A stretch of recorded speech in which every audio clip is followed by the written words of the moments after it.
लिए इंतहाई खुशी का मकाम है कि मैं आज एक ऐसे इज्तिमा में शरीक हूँ जहाँ इज्तिमाइयत का एक भरपूर एहसास उभरता है और सब एक ही सोच लेकर आए हैं, और वो सोच है यौम आज़ादी का जश्न। कौमी खुशी से सरशार आप सबको और तमाम अहलियाने वतन को दिल की गहराइयों से जश्न आज़ादी मुबारक।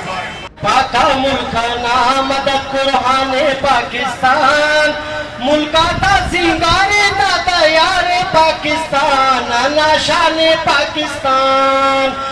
वतन जालावान अवामी पैनल के वर्कर्स, जालावान अवामी पैनल के कायदीन, सबको मैं जश्न आजादी की मुबारकबाद पेश करता हूँ।